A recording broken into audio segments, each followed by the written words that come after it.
Okay, thank you all for your patience. I think we've got enough participants online that we can begin the presentation. Good afternoon and welcome to the National Institute of Social Sciences inaugural virtual forum. My name is Fred Larson and I'm the president of the National Institute. Today we will discuss a very timely and important topic: what's next, higher education in the pandemic age. As many of you are aware, the COVID-19 coronavirus pandemic has thrown higher education in this country into disarray.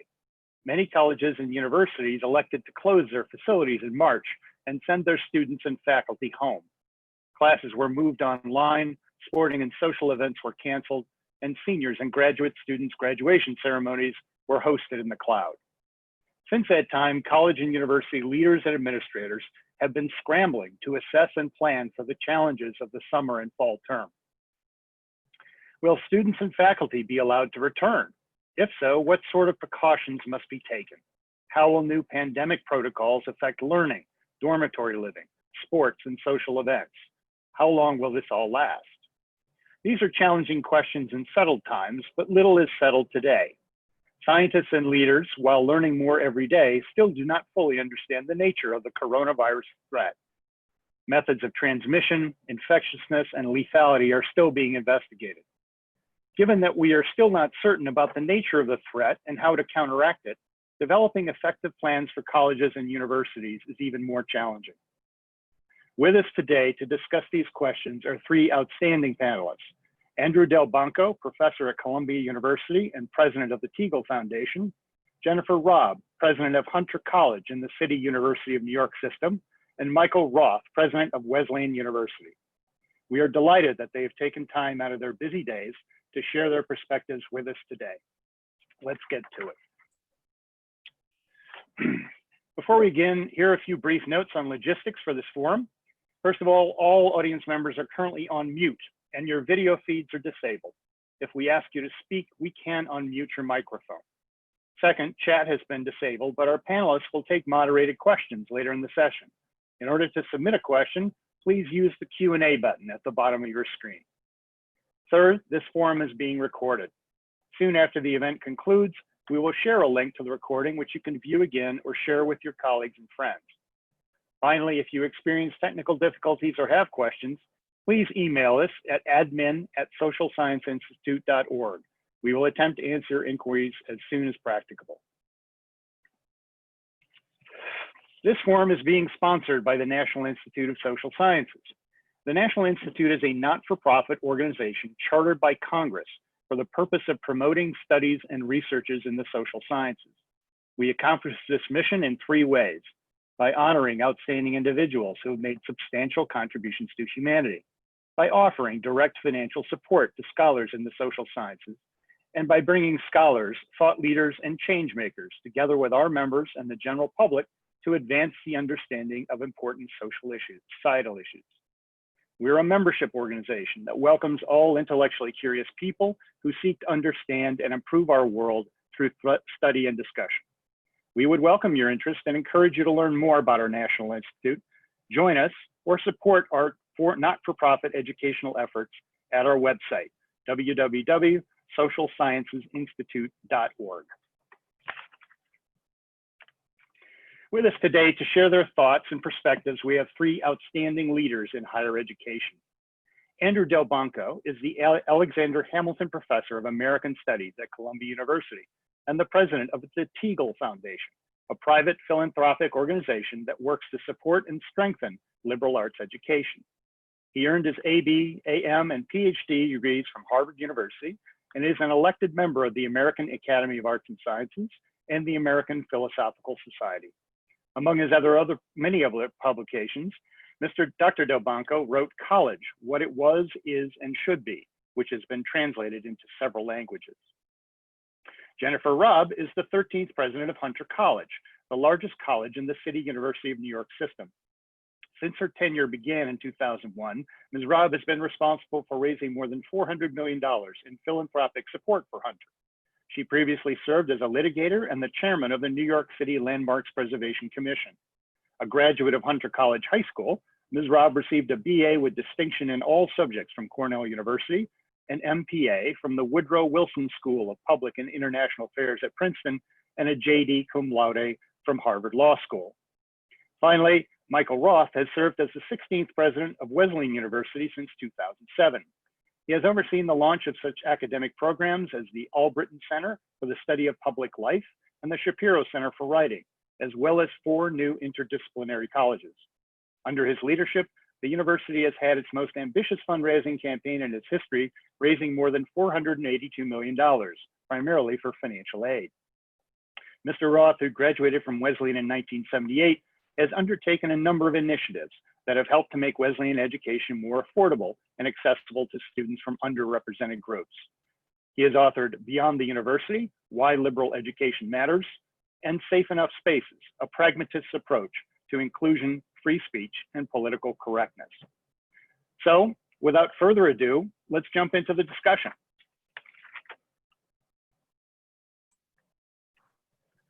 And Andy, if I may, oh yes, you had a question? No, go ahead. Yep. Andy, if I may, I think I'd like to start with you. You have an interesting perspective, both as a longtime university professor and as the president of a foundation dedicated to supporting and strengthening liberal arts education, as well as someone who's written extensively about higher education. What do you think are the most pressing challenges higher education in America faces from the current pandemic? So first of all, thank you, Fred, for inviting me to participate, and thank you to all the members of the audience who are concerned with this very important issue. Also, an apology for my slovenly appearance. My wife, I haven't been able to persuade my wife to cut my hair, and my revenge has been to stop shaving. So that's my excuse for how I appear before you today. As you say, Fred, we have an interesting panel here. We have a public college president and a private college president, and in my case, a small foundation president, and the Teagle Foundation is committed, as you said, to liberal education. So I want to talk a little bit about what we mean by that, what I mean by it, and how I think it has already been affected by the pandemic and what the prospects for its future might be. Everybody has a different definition of the term. It's not perhaps the most salutary term these days because it seems to have a political valence to it, which is not really the original intent of the word liberal, which goes back to classical times and signifies the education of a free person. That is the education that an individual who has responsibility in society should and must have. When I think about it, I think of it as an education that gives students the chance in an organized format under the leadership or guidance of a faculty mentor with peers to reflect on big questions about justice, beauty, responsibility, not technical questions, which are also important for college students to grapple with, technical questions that may have a more direct bearing on their chosen career, but humanistic questions, the kinds of questions that bear on all of our lives, no matter what we do, as the phrase goes, for a living. Now, these kinds of questions are challenging and frustrating because they don't have right or wrong answers. What's the best way to live? What is the most just way to organize a society? What's the difference between desire and love? What do parents owe their children? What do children owe their parents? These are questions that we confront in our lives, and it's been a long-standing commitment, I think, of the American college, and we can talk about that a little bit. It's just a distinctive institution in the global landscape of higher education, to help young people grapple with such questions and to learn how to do it without yelling at each other and condemning each other for having a different point of view, but to learn how to conduct themselves in the context of a civil society. One of the ways in which this kind of education is frustrating to policymakers and many others is that it's very hard to measure, to use the language one sometimes hears, to measure the deliverables. how do you put a number on whether this education is working, what its value is? It's not something you can test with a standardized exam. I have a colleague whom I greatly respect, with whom I teach sometimes, who says to our students on the first day of class, well, you know, the university requires that we give you all a grade. And then he says, and you all know that the correct grade is incomplete. And that in 25 years, he's an optimistic guy who thinks that he and I will both be around for the 25th reunion of these students. In 25 years, come back and we'll ask you, how have you lived your life? And then maybe we can give you a grade. Now, that makes a lot of sense to me. It doesn't make a lot of sense to the registrar or to the people who want to see what the transcript says about the student. But I think you take my point. That's the terrain we're in with liberal education. Now, before the pandemic, this kind of education was already in a lot of trouble. From all points on the political spectrum, we hear talk about how we need more education and a better educated population, but the emphasis is almost always on skills acquisition, on a kind of technical training to prepare young people to go into the workforce. And that's important. Nobody would deny it. It's also very fair for parents who are either paying out of pocket or borrowing large amounts to pay for their children's education. It's very fair for them to wonder, okay, what will the payoff of my investment be? So those of us who are promoters of liberal education were already facing a skeptical audience before the pandemic. And I think it's fair to say that the pandemic has been a tremendous shock to the whole system of American higher education. I want to say a couple more broad words about that before I conclude. But one of the ways in which it has obviously been a shock to the system is that it, as you said earlier, it emptied out our campuses. So with a few exceptions, students were sent home, and we switched from an in-person, in-class mode of education to an online mode of education, usually via the technology we're using today, Zoom, which I didn't know anything about 3.5 months ago, and which I started teaching on in the middle of March. In some ways, this has been a very encouraging experiment. A lot of people say about higher education that it's slow to change, it's full of inertia, it can't adapt to changing circumstances. In fact, faculty and institutional leaders adapted very quickly to this emergency. And even people like me learned how to teach by Zoom, and with a reasonable degree of success. And I'm sure one of the things we'll be talking about is the future of online versus in-person education. I would say, however, that I use the word experiment. This has been a poor experiment in terms of its value for predicting outcomes, because we got to know our students for half a semester. So when we went online with our students, we already knew them in person. That will not be the case in the fall if we're in a situation where students are actually beginning the academic year online without having met their teachers and their peers face to face. So I think of the online method as a kind of life raft or lifeline, or if you will, the sort of donut spare tire that we carry around in the back of our car. It has enabled us to move forward. It helped us not to stop, but I don't think it's going to take us very far, and we can have differing points of view on that. Now, one reason I don't think it's going to take us very far, and this point I think should be brought into the discussion early, is that so far everything I've said is sort of modeled on the notion of a college experience as a residential experience where students are in small classes with each other. The reality is that only a very small minority of undergraduates in our country have that kind of experience. And we have President Raab of Hunter. I was on a conference with the chancellor of the CUNY system, Felo Rodriguez, some months ago, who pointed out that somewhere between 30 and 50,000 students in a city university system do not have either an adequate digital device or access to the internet. So the discussion about is online good enough or as good or not as good as in person is not really pertinent to thousands and thousands of students who can't even begin to pursue their education online. And there are a lot of other issues with online that we could get to. Nevertheless, it's what we've got for the moment, and we have to make the best of it. Now, the situation that we're in clearly is a day-to-day, hour-to-hour changing situation.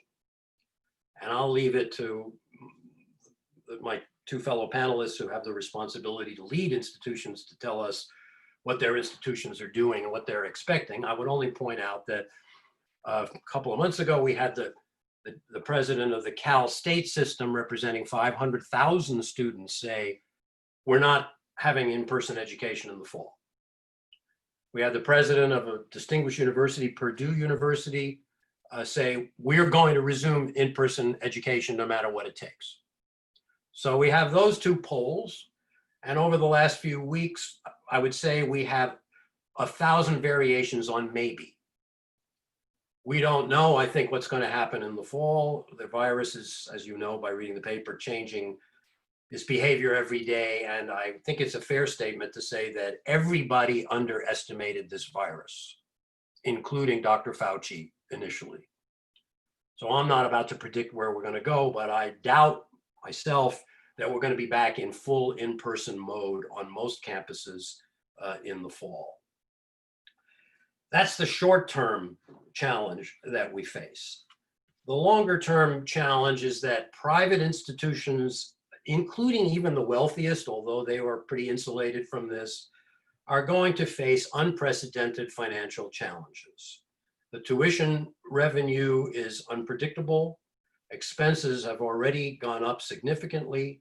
And for both moral and practical reasons, the obligation to provide enhanced financial aid or tuition discounting so that students can attend college, students whose parents may have lost their jobs and who may not be in a position to contribute to the budget as they have been in the past. The financial aid obligation is going to go up, and I hope it's going to be met as a top priority, because otherwise I think we won't be true to our mission as educators. Public institutions, and President Raab can speak to this much better than I can, are going to be facing perhaps even more severe stresses. Tax revenues in the states clearly are going to take a big hit. State legislatures had already been cutting back their per student support of public education over the last decade or so, which is why tuition has been rising in the public sector. So public institutions in this country are facing a very, very severe challenge. And we want to remember, I just want to put a couple of facts on the table. We tend to talk about higher education as if all institutions were like the Ivies, with substantial endowments, with a lot of students who are paying high tuition. That's not the case, right? 3/4 of the students in our country attend public institutions. Somewhere between 1/3 and 1/2 of all undergraduates attend community colleges. These are the gateway institutions for low-income students, first-generation college students, minority students. Those are the institutions that are at greatest risk in this circumstance, so privates will have their challenges. And they were already in a rough spot before. We have graduation rates, 6-year graduation rates of under 60% at public universities in the United States. At Harvard or Columbia, it's probably 99 point something percent. Not so for most institutions in our country. So bottom line, higher education is not immune to, but it reflects the inequities in our society that the pandemic has brought to the fore. The pandemic, as we all know or should know, has disproportionately affected people who have to ride the subway to work, people who work in meatpacking factories, minorities, people who live in crowded urban communities, these are the people who have been hardest hit. And in academia, it's the more fragile and more vulnerable institutions that will have been hardest hit by this pandemic as well. Finally, I would simply say, because I've just been delivering a lot of doom and gloom, I'm afraid, I do believe in the notion that there is an opportunity to turn every crisis into an opportunity. This is a crisis that should compel us all to think hard about what our core commitments are, what our priorities should be. Have we got the education system organized any better than the public health system? And how should we come out of this with a reaffirmed commitment to equity and opportunity for the millions of young Americans who look to colleges and universities as pathways to a better and more fulfilled life. So I'm hopeful that we will do that. It's going to take leadership, and we've got some of it on the panel. So I'll stop talking and thank you very much. Thank you, Andy. That was a terrific overview of the landscape. I think you're going to be hitting on many of the topics that we hope to address today, which is great. Jennifer, if I can turn to you next. You know, you're the president of a 150-year-old top-ranked urban college in New York City. You've got over 20,000 students, a substantial majority of whom belong to minority ethnic groups and are either foreign-born themselves or have at least one foreign-born parent. Does that shape your perspective on how you're addressing the pandemic, the challenges that you see? And also, I guess, you know, how you can respond to Andy's remarks about your funding situation as well would be interesting. Well, so first of all, thank you so much for having me. And Andy, I appreciate all your comments, and Fred, yours. I guess the way we've led at Hunter during this period has been not so much to focus on the scrambling and the disarray words you used or the doom and gloom, Andy, is that those students you've talked about, that's the American dream come true. So we must serve them, and we had to move from that March 11th order from the governor to go online to get to close to success as possible. And that's what we've done. So I feel like I try every day to do half full and silver linings. And I think you alluded to many of them, Andy, of the things we've learned. One thing that's been very important, I think, for all of us to focus as a future lesson is we've gone to remote learning. I don't think it's correct to say we've gone to online learning in the sense that when we ask our faculty to plan online courses, they step back. They think about use of technology. They think about online pedagogy. That's not what we ask them to do now. We ask them to take what they were teaching and teach it remotely.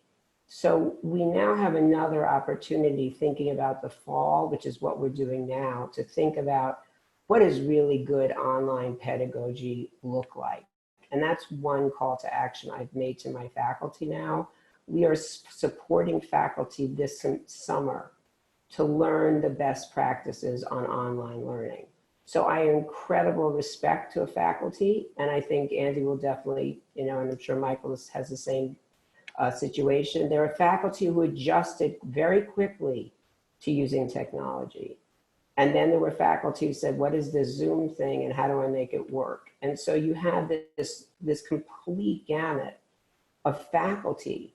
Then you alluded to our students, and both you and Andy talked about it. Before we went into it, our number, Andy, was about 25% didn't have a device that they could use. Once they started, that number had to grow because even students who thought they had a computer at home did not plan to share it with 3 people, right? Now, mom was home, dad was home, little brother was home, and everybody needed a computer. We had serious issues with broadband, with Wi-Fi access, right? Even if you had a computer. And then we had very serious issues with home situations. I've heard numbers of faculty who are really upset about teaching to what they call black squares on Zoom. So many students did not want to put, if the camera worked, they did not want to turn it on. They did not want to share their home situations. So you really saw a digital divide here, as Andy alluded to, but yet that couldn't stop us. So we've raised almost $1 million. We bought 900 computers and to loan to students.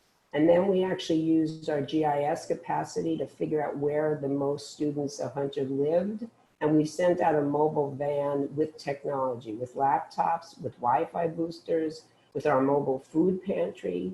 Because yet another challenge for us was that not only were now students not coming to school, many of them lost their jobs, they lost their part-time jobs, and they had serious economic stress. Their parents lost their part-time jobs. So the financial issue laid on top of this change of learning and teaching was also a huge stress point. So we immediately also went to foundations and donors to ask for emergency grants for the students just to help pay for rent. So the levels of stress were just extraordinary. So in a full moment to see that we had 3,000 classes go online. And at the end of the day, the students completed. One thing we haven't talked about is most universities went to an option for pass-fail. Probably the right thing to do. May have impact for graduate school and applications in the future. But we gave students that opportunity. I found it to be a fascinating thing. Every student group I spoke to said that the faculty was giving them more work, and that really upset them. Every faculty group I spoke to said they were cutting the kids a break and the kids didn't appreciate it. So that tells you about how stressful really this was for the students. So it's, in some ways, best of times, worst of times. We know we lost students. We know it was very difficult. But yet, what an amazing thing that we could be at this point. And, for us, you talk about the American dream, the public system.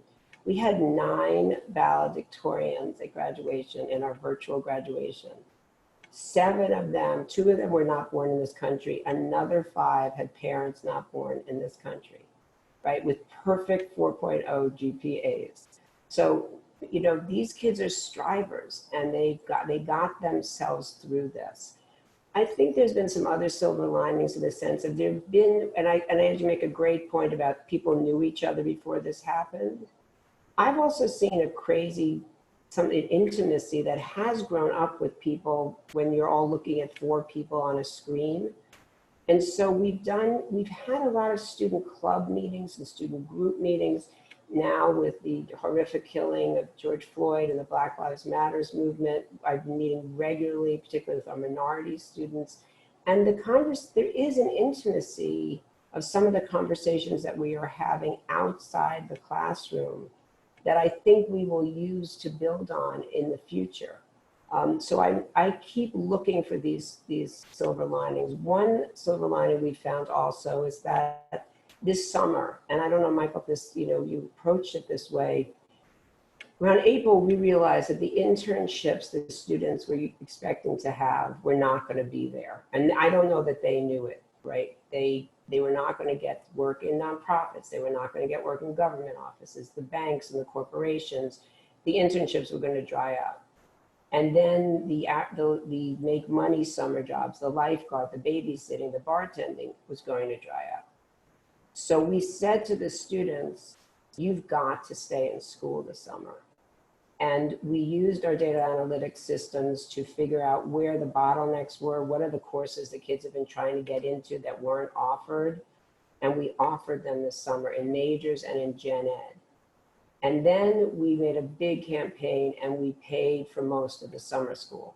A Hunter class is, in the scheme of higher ed in this country, $900, an incredible value.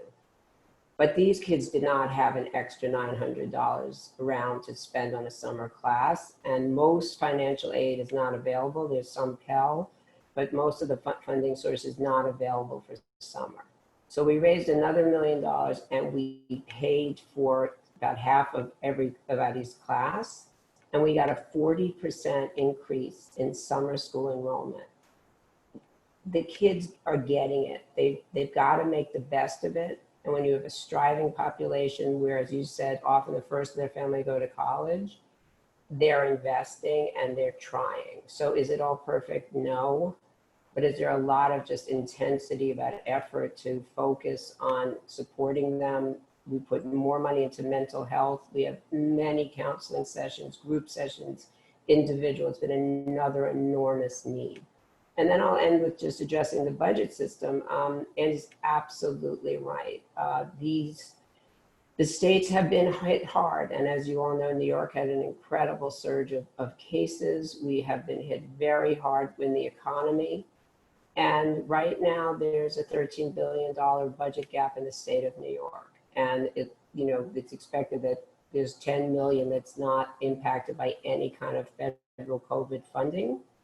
The state is trying to access more federal funds. If that doesn't happen, that $10 billion gap is going to trickle down to the public institutions.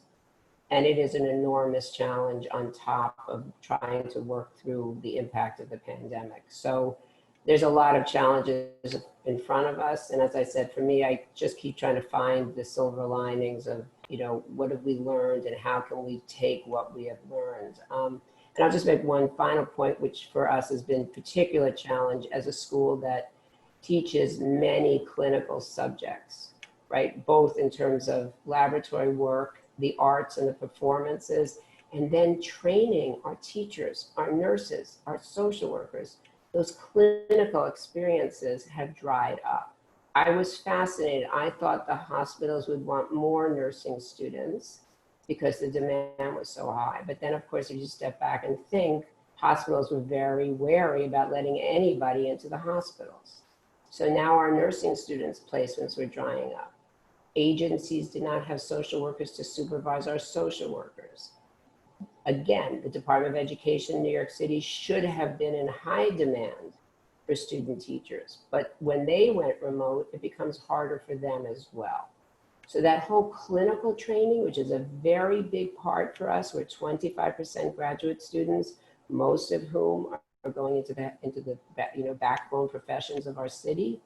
That is a huge challenge for us right now. How are we going to get the practicum experience for our professional training? So to be continued, but there's the silver linings and then the challenges for sure. Thank you, Jennifer. That was great. That was very helpful. Michael, on the other hand, you're president of a highly different institution, highly selective private residential university in sort of small town Connecticut, if I can characterize Middletown as small town. You've also been a very early adopter of online learning tools and techniques. So I think you probably have some interesting perspectives, but what is the biggest challenges and the issues that you're facing at Wesleyan? Well, the biggest challenges going forward are financial and health related, especially in regard to the difficulty of having much confidence in the commitment of students to obey the basic guidelines for public health. So Andy's quite right. The financial picture, as Jennifer also underscored, for the publics is very bleak. Wesleyan is in a fortunate position insofar as we have a decent endowment, and we've always been very conservative. Well, we've been very conservative for the last decade or so in our budgeting. So we people are always saying to us, like, why aren't you doing more of X or Y? And we'd say, you never know. And so suddenly eventually we got right, and we have some capacity to deal with emergencies in the short term. The schools not so fortunate who have gone further into debt and made commitments that are going to be harder to sustain without tuition dollars. I mean, after 2008, the rich schools really suffered because their endowments were hit so hard. If you depended on your endowment, you had to deal with that. But a lot of people went back to school when there were no jobs. As often happens, education is counter-cyclical. And so some of the schools that depended on tuition did okay, or could adjust. They could adjust with tuition dollars. Right now, schools that depend on tuition, and Wesleyan is one of them, 2/3 of our revenue is from tuition. Schools that depend on tuition are really in a situation of grave uncertainty. I say grave uncertainty rather than just dire straits, because our students want to come back. I mean, one thing that's clear about this, and why I think I have a slightly different perspective than Andy on the liberal education part, our students really want to come back, and none of them want to come back for a coding class. None of them want to come back for accounting. I don't know if we teach accounting, but none of them want to come back for these skill training courses. And so they want to come back for all the things that make liberal education so powerful for them. Whether they can come back, whether they can afford to come back, whether we can, have them safely, that's a big grave uncertainty. So we are planning at Wesleyan, like several other schools, although not all in our peer group, we are planning to, or aiming at, reopening in the fall with very intensive code of conduct to not get students to behave perfectly. That would be, just really ridiculous, but to reduce harm. Safe enough. I wrote this book called Safe Enough Spaces. It was about free speech and political correctness. We really safe enough, reduce harm. And that means masks in all public spaces. That means social distancing in classrooms and lunchrooms and every place we could do it. And that means no travel to and from campus for the most part. And I think that, and we're hoping to compress the semester, things a lot of schools are doing. But what we don't know is how our students will respond to infection when it happens, and whether people will, the optimistic view, the silver lining view, to use Jennifer's phrase, is to say, hey, look, when I was a student, if you lit up a cigarette in class, most likely someone would have said, hey, can I have one? Or today, if you lit up a cigarette in a dorm or in a class, people would tell you, put that down, right? Yeah, I think in many campuses, certainly Wesleyan is one of them, if you have been drinking and you reach for your car keys, someone's going to stop you. That's changed. That wasn't the case when I was a student. Now, it changed slowly. It didn't change over one summer. But if we can activate the communal ethos that many of our students have from time to time, we see it actually in the streets, right? We see it in the streets in these demonstrations where students, many young people are wearing masks, not all, but many. We see it in the mutual aid societies that have sprung up all over the country to help needy students. Wesleyan is one of those places. We see the communal ethos can be activated. And so that gives me some hope that with other layers of security, we can offer a safe enough campus environment for the fall. Whether our families will feel that way, whether we'll have the enrollment that we typically have, is unclear. We know for sure that international students who had gone home will have a terrible time getting back in the country. We know for sure that immunocompromised students and faculty should be very wary about coming back to campus. We have told our faculty, and we just had a meeting today, that each faculty member can decide how to deliver her course or his course. That if you want to teach remotely because you think that's the best way to deliver your course in this moment, in this time of COVID, we'll help you do that. If you want to do it in person, we'll help you do that. And we'll have some guidelines, of course, but we really want to leave it up to the faculty member to find the best way of teaching, given their own health conditions, their subject matter, the style of teaching they're good at, that they are committed to. Finally, I just want to say something about the context for colleges and universities generally. I think Jennifer and Andy are exactly right. The public sphere is its ability to respond to the needs in higher education it's just extraordinarily frightening. I mean, I think that many states will, as they have in the past, will cut education as a way of making the budgets whole. I have some hope, on good days, I have some hope that the efforts to cut police budgets dramatically or defund the police will allow some more money for education. It's perhaps naive on my part, but not just higher education, My daughter is teaching kindergartners on Zoom, New York kindergartners, and her school may fire 15% of the teachers. So education in the public sphere under enormous strain. We have to get our politicians to commit to long-term investment, and that means committing to education. And I think that for our students, and perhaps for their families, recognizing that narrow skill building is the worst way to deal with a crisis that has become more obvious. That you can't solve the pandemic crisis by just being good at one thing. You need to be good at working in teams. You need to be able to integrate lots of different kinds of information. I don't think liberal education is just about looking at enduring questions, although I think that's a big piece of it. I do think it's about a broad contextual combination of disciplines that allows you to deal with contemporary problems and enduring questions. And I think that narrow skill building that isolates you into one form of methodology, even if it's a very powerful form of methodology, is going to be very ineffective. And we can see that. The people who are most thoughtful about social behavior, about the transmission of the virus, about mathematical modeling, about all kinds of things, those are the people we want to go to for advice, for support, and for a thoughtful perspective on the future. Those are people who have a broad liberal education. And I think that our students can see that.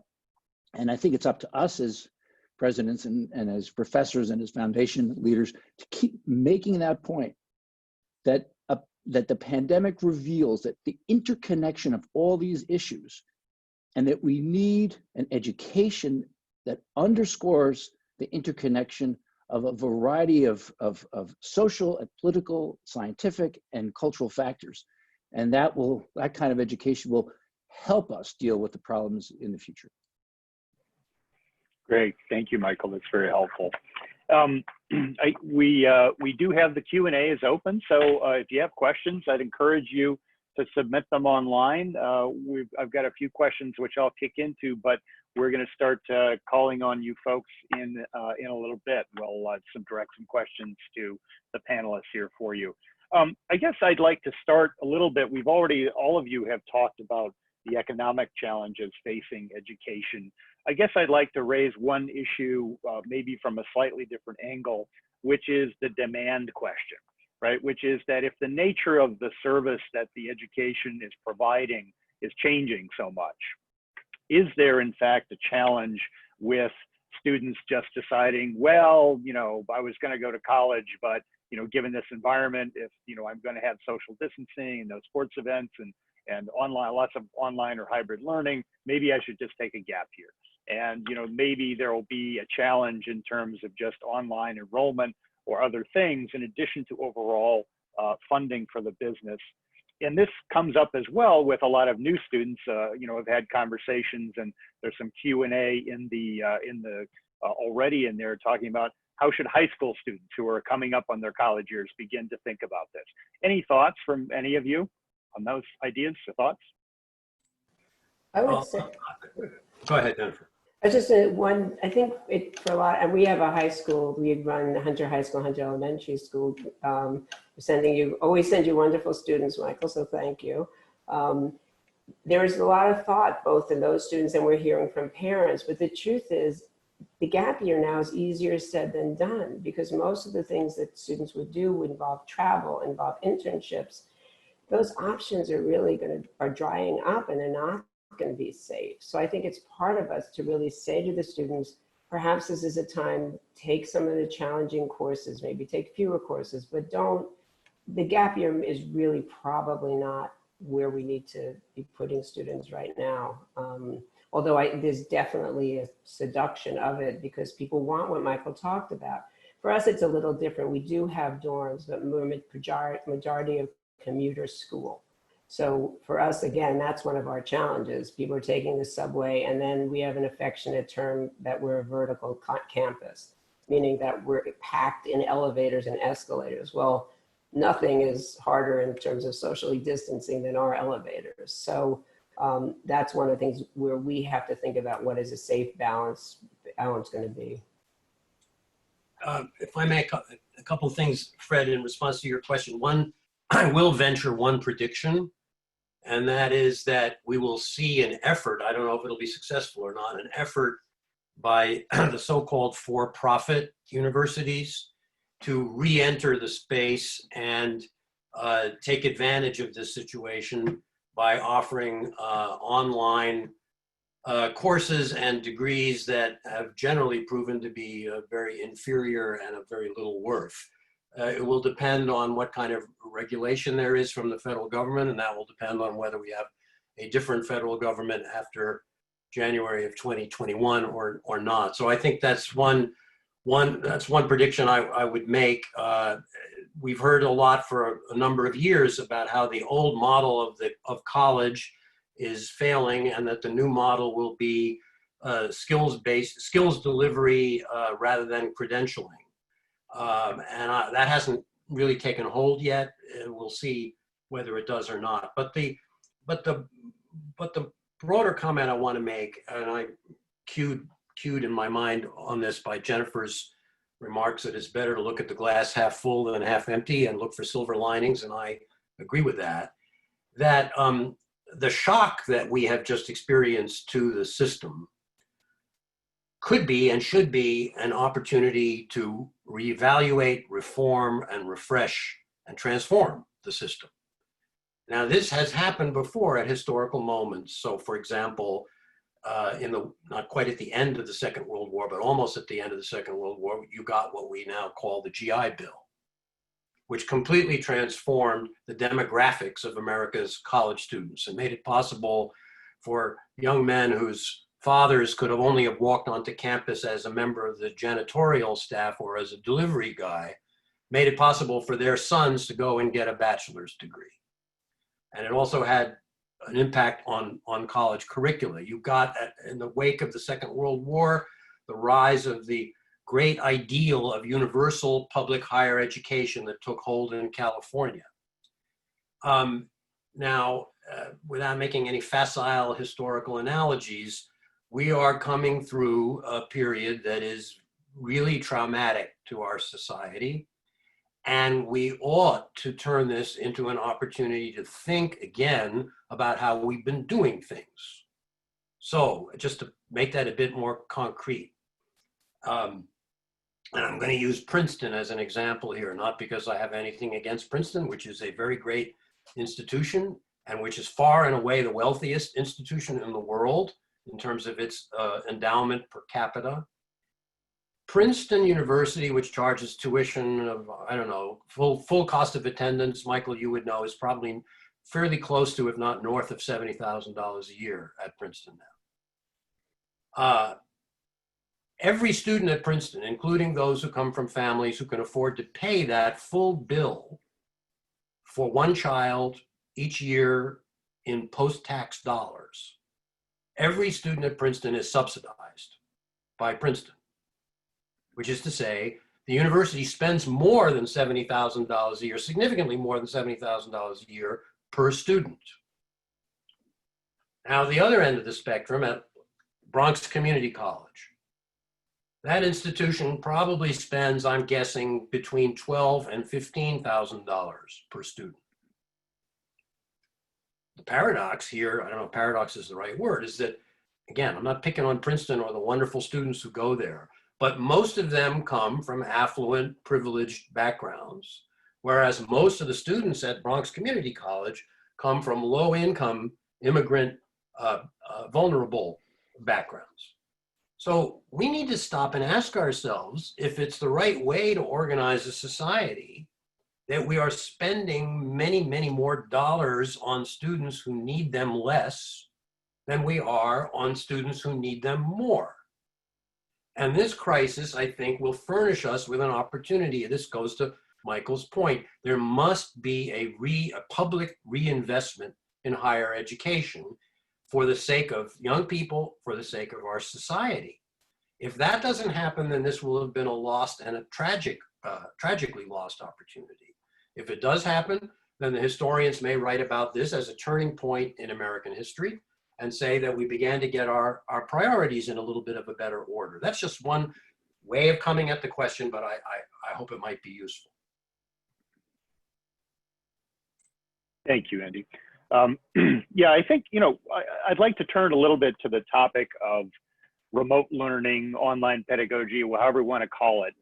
And maybe I'll start with you, Michael, because I know you've written some stuff recently, which shows that not only are you well experienced in it, but you have some skepticism about its universal applicability, or it's not a panacea. And I was curious to think, from the point of view of just effectiveness of online or remote learning, how effective is it? Have you seen in your recent experiments or this last half year any sort of interesting lessons coming out of that? And what's the future of that, just broadly speaking? Well, like Jennifer said before, that what we did since March was not online learning as it's supposed to be practiced. It was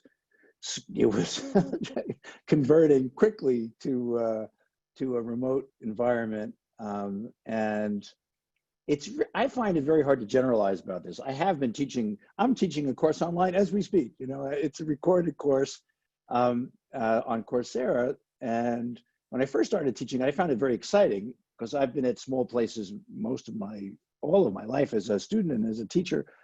And on Coursera, I had students from 100 different countries. It's free. They take the class for free. Very few of them finished the class, but some of them did. And I had some very exciting, from my perspective, conversations with them.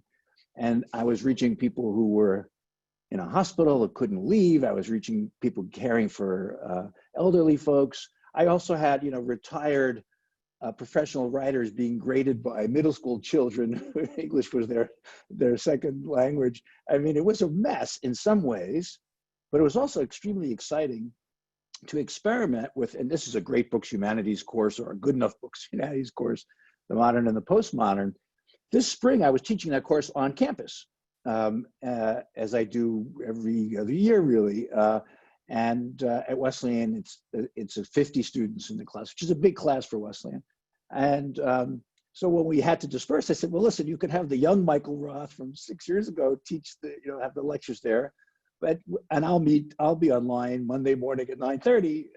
And I tell you, attendance was better on Zoom, or just slightly better than on campus. And they had access to the recorded lectures. They had Zoom conversations.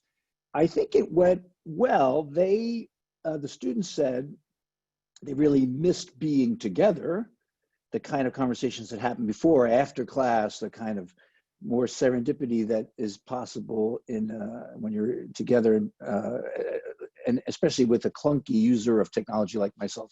I'm no maven of technology.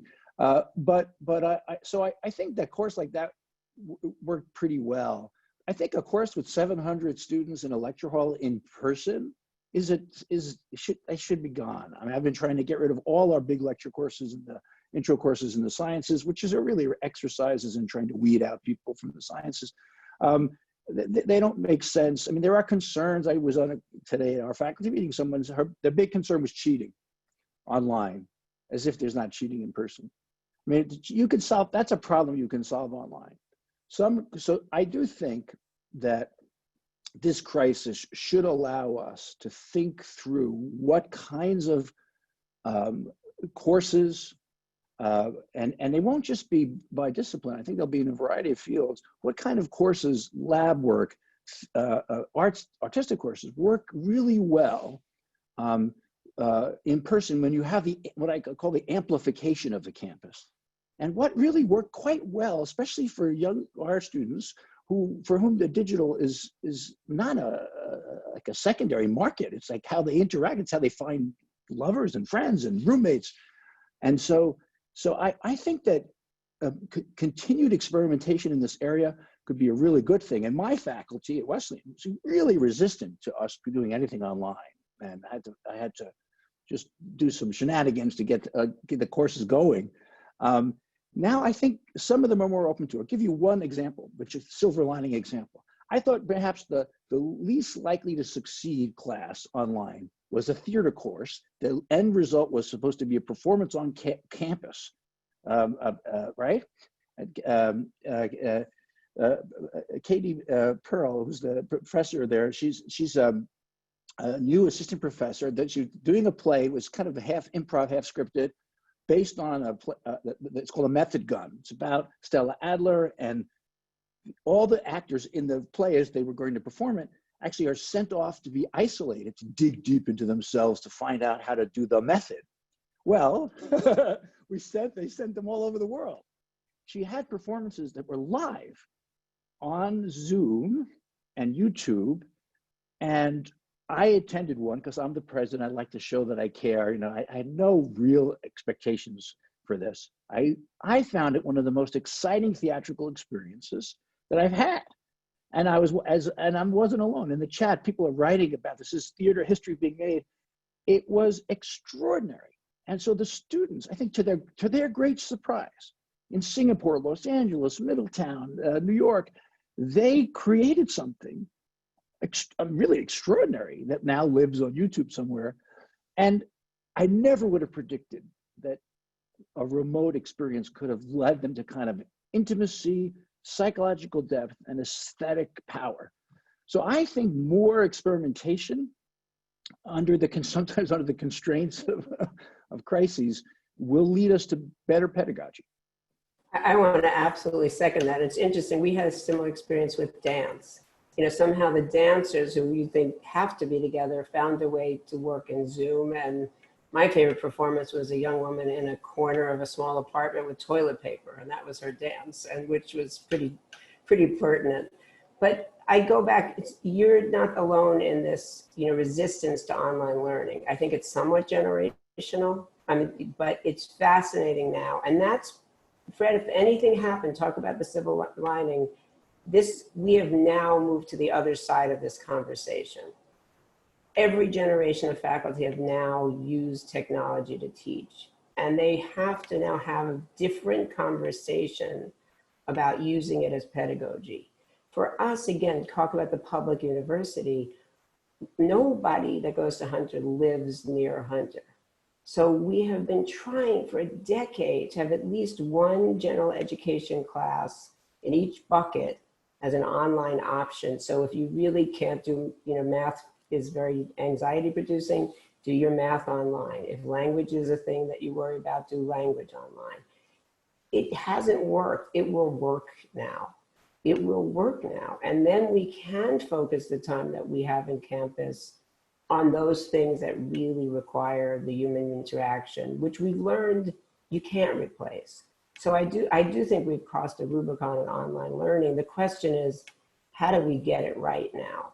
And that's, as I said, we are with the expectation that we will at least partially be online, and, you know, whatever happens officially, there's going to be more online learning in September. We have faculty in every kind of professional development this summer, learning how to use it, thinking about how to teach on it. And that's a remarkable thing, because something, as I said, we talked about it, and all of a sudden it was an emergency, and it's happening. So Fred, if I may, you take a risk when you invite me into such a forum that, you know, you probably knew that in advance, that I'm going to say something a little different from what Michael and Jennifer just said about online. I'll try to keep it short. First of all, I rather liked teaching by Zoom. Turns out I've discovered, like a lot of other people, I like working from home. The students were very grateful to remain connected to each other and to the class and to the material by Zoom. And my wife, who teaches an art history course, had the same experience. Students were scattered all over the country and some cases the world. And Zoom was a real lifesaver for them. And that's only a slight exaggeration. So I'm not closed-minded about the value of this. And I do believe, as Jennifer and Michael said, that it's going to be with us to stay one form or another. And it's going to lead to pedagogical adventuring and experimentation. But let's be real. At places like Wesleyan, forgive me, Princeton, as I mentioned earlier, the remote learning is going to be a supplement. It's going to be an enhancement, an amplification. And the students who go to those places are going to them precisely because they want to be with each other in person, in classes, and get to know faculty. remote learning is not going to address the broader problem that I mentioned earlier of these abysmal graduation rates in public institutions for millions of students who need personal attention, who are not going to find that tuning in on class on their own schedule is not going to solve the problems that are keeping them from focusing and from graduating and getting the mentoring and support they need.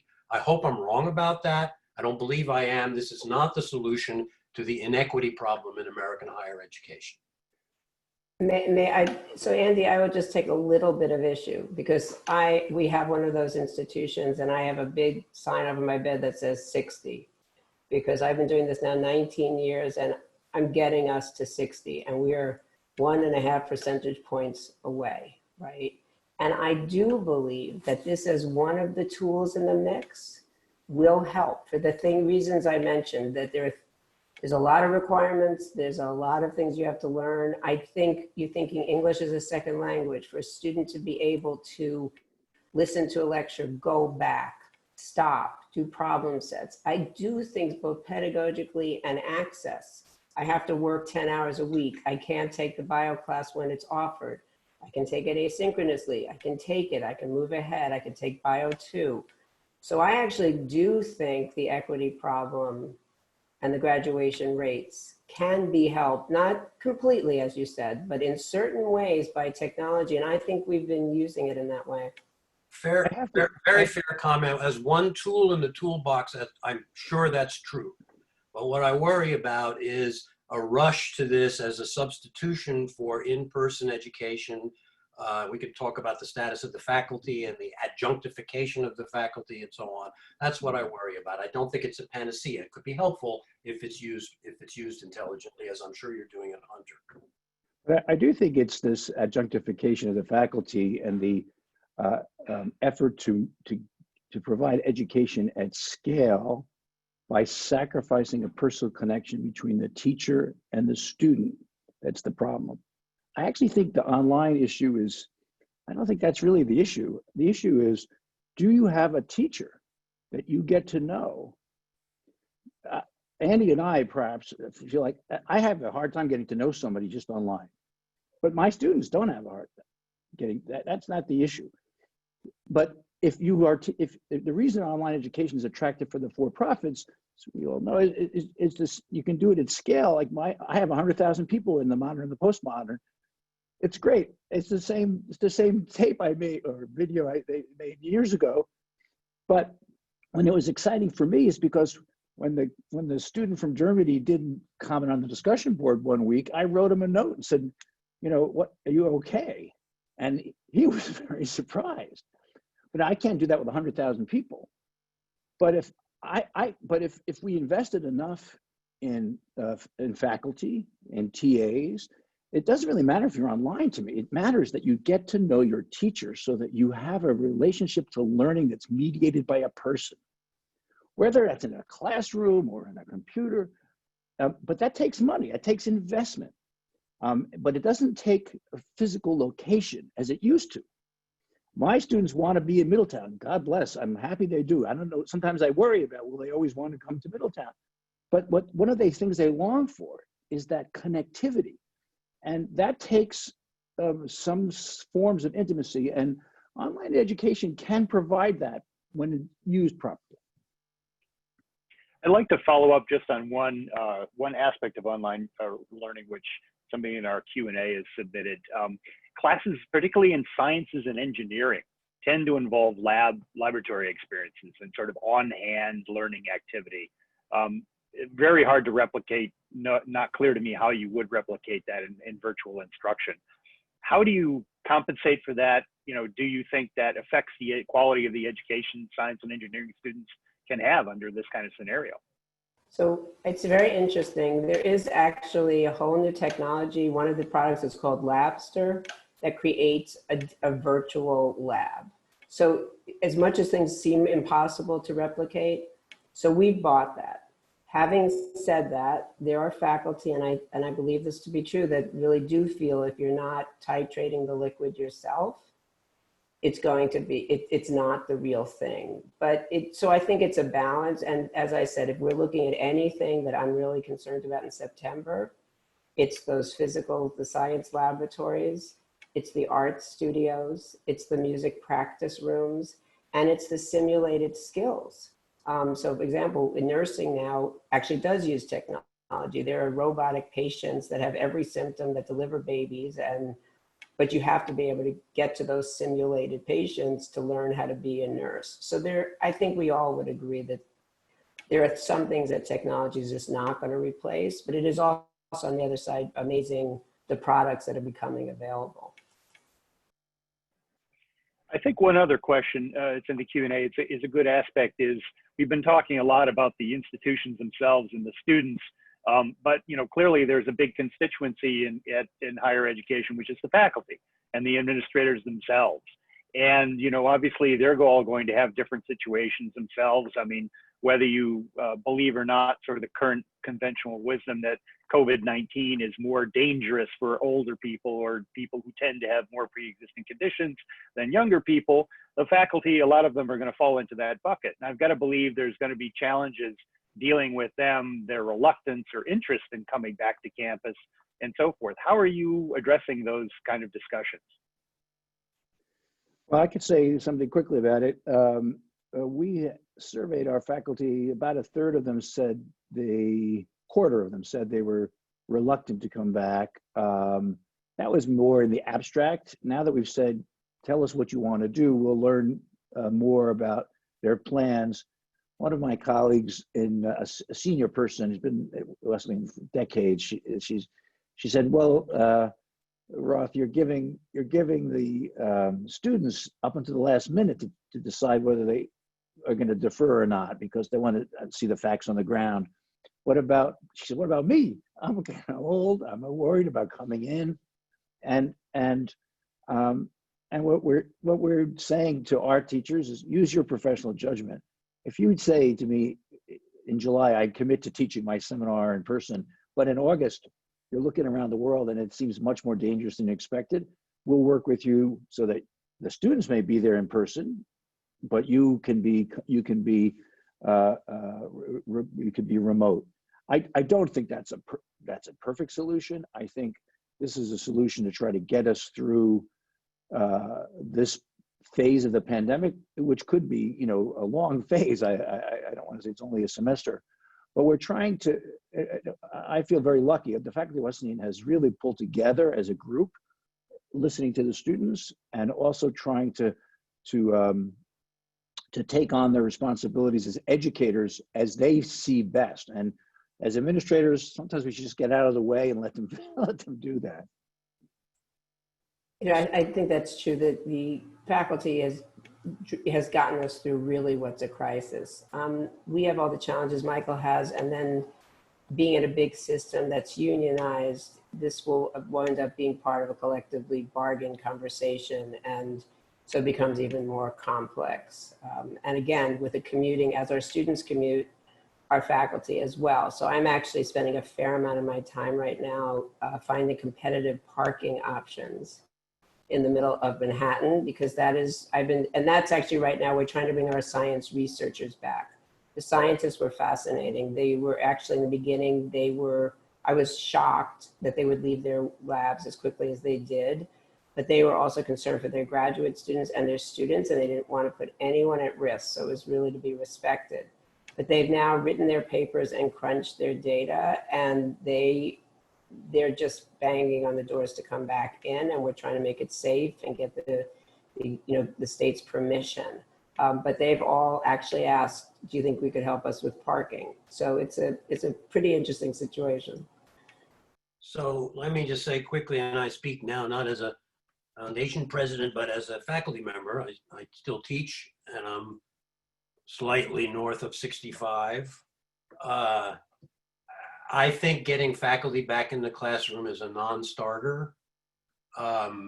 Based on what my virologist friends have sent me, and I have no expertise in this area, so I'm just talking through my nose or whatever the right metaphor is. If you wanted to invent a perfect transmission vehicle for the virus, the college classroom would be a pretty good option. That is a room with 20 or 25 young people who may be asymptomatic, but who may nevertheless be transmitting the virus, in the room together for 1 to 2 hours. In the case of the Columbia campus, not very well ventilated. Everybody talking, sometimes loudly. That's a pretty good scene for transmitting the virus. Now, I hope I'm wrong. It's great that the numbers are looking good in New York and the Northeast generally right now. But if we see a resurgence of the virus, as we're already seeing in some parts of the country, I think you're likely to see students are more willing to come back to campus than faculty are willing to go into the classroom with them, generally speaking. There will, of course, be exceptions.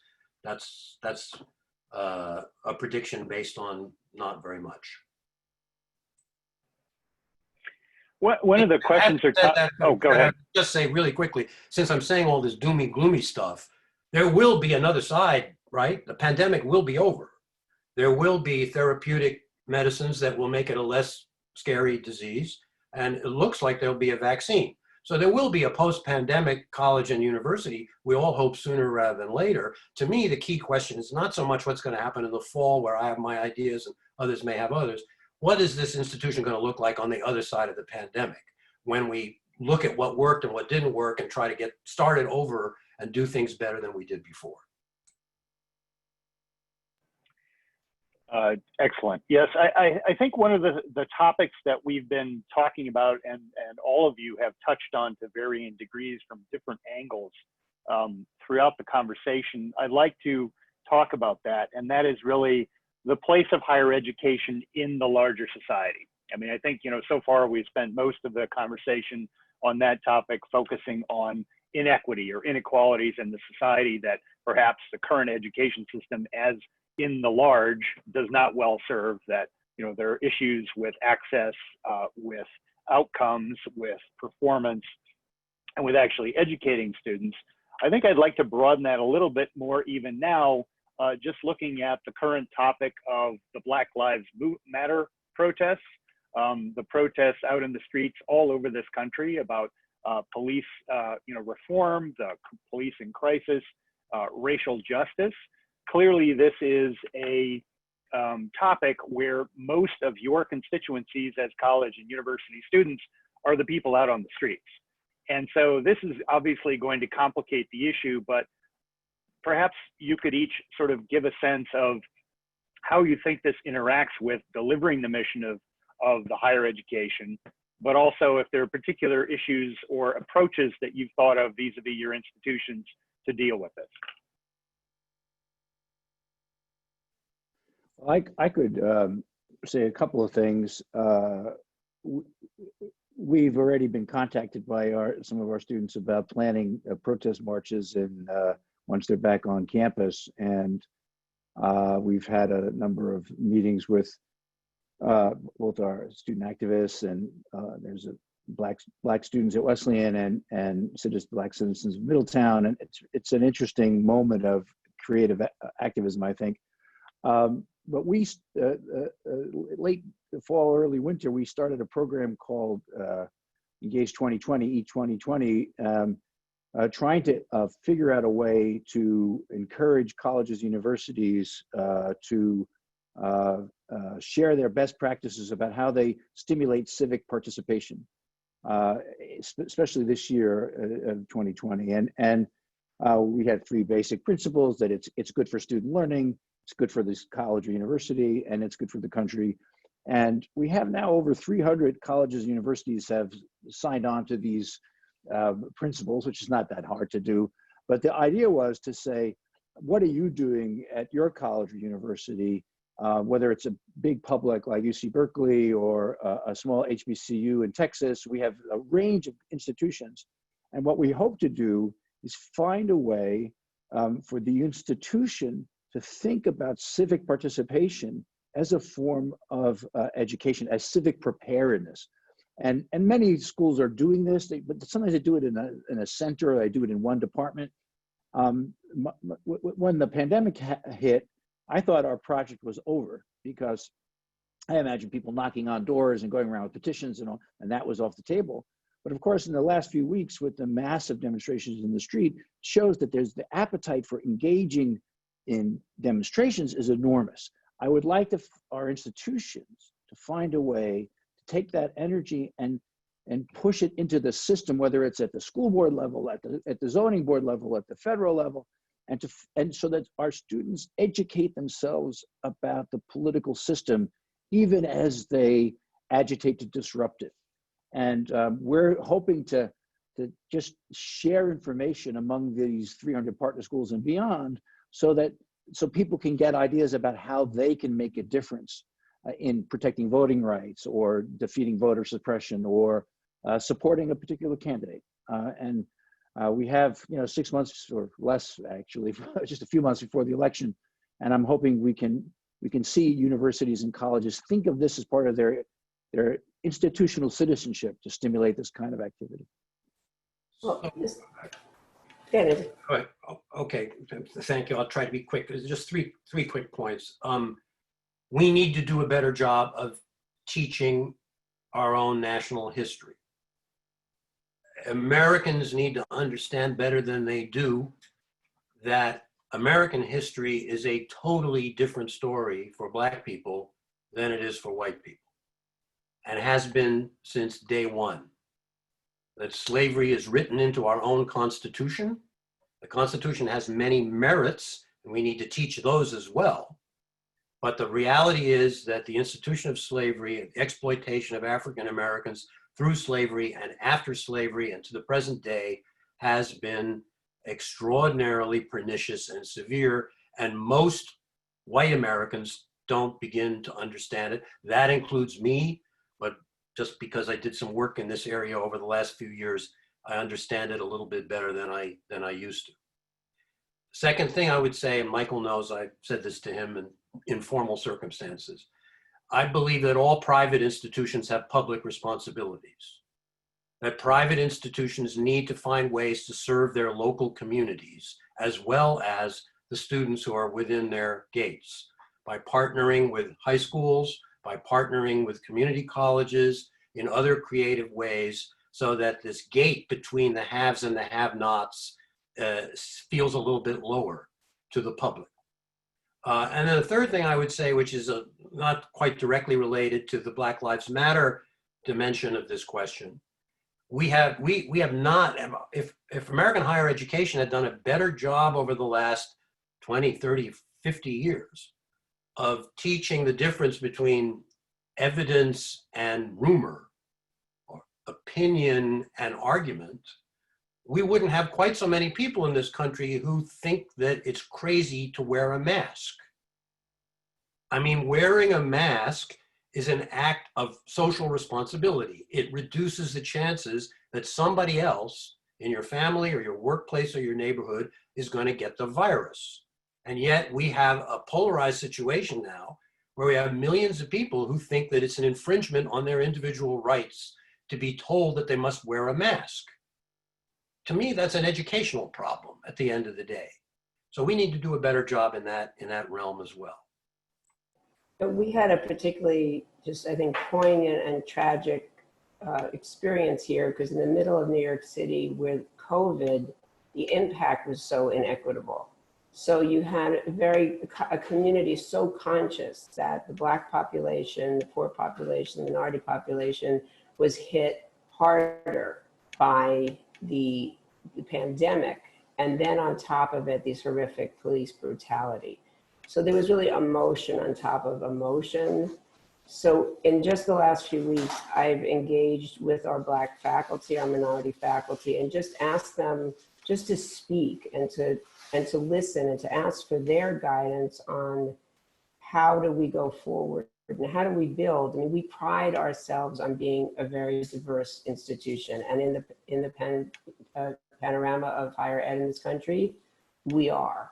I mean, we're incredibly proud. We have one of the highest graduation rates of African-American men in the country, but we don't have enough African-American men in the class. So we have our struggles. We have incredible pipeline programs.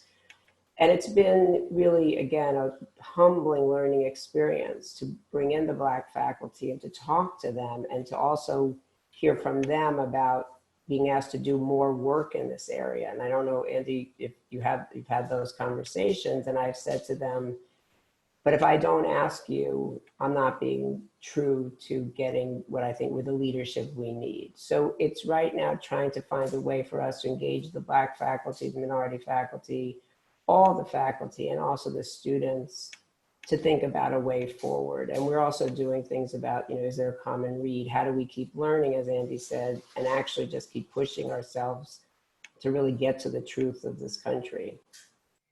Again, and just to say something positive in this dark moment, I'm very encouraged that the polls suggest that a lot of Black Americans think this is a moment of hope. And some significant Black intellectuals are saying they think something is changing and that consciousness is rising among white people. The demonstrations that we saw, the protests we saw, were notably multiracial in a way that they were not so much in the 1960s. So I think there's a lot of reason to hope that this dark moment can be turned in a better direction. But as educators, we all have a responsibility to try to make that happen. Well, thank you. I think we're coming up on the end of our time here, and I want to be respectful of everyone's time, especially our panelists. I do want to thank you all for joining us today. I found this an excellent and highly informative session. I would very much like to thank all three of our wonderful panelists again for their contributions and insights. Jennifer Raab, president of Hunter College, Michael Roth, president of Wesleyan University, and Andrew Delbanco, Columbia University professor and president of the Teagle Foundation. Thank you again very much for your comments. I know we didn't get to all the Q&A, but hopefully it's inspired some thoughts, and we can move forward individually trying to research this. I do want to mention that the National Institute is responding to the COVID epidemic ourselves. Today's forum is the first in a series of virtual events that we're putting on through the end of the month or end of the year. Among many other topics, we plan to review the challenges and opportunities facing government, healthcare system, and performing arts under the pandemic, as well as other pressing issues. Accordingly, I'm excited to announce our very next forum, which is focused on, or scheduled for Thursday, July 23rd at 4 p.m. Eastern Time. It'll cover the current crisis in policing in this country and potential solutions to it. We already have an excellent panel of social science scholars from different and diverse disciplines who look at the policing crisis and look at policing history and structure, all ready to go, and we're soliciting more. So please stay tuned for this information, for more information on this vital topic. Finally, I'd like to encourage you to visit our website to learn more about the long and storied history of the National Institute of Social Sciences and our current activities. You can subscribe to our mailing list, join us as a member, or donate to support more not-for-profit educational opportunities like this. Thank you again for attending, and please stay safe and healthy out there. Thank you. Thank you all. Thank you. Thank you, everyone. Bye-bye. Thank you, Fred. Thank you all.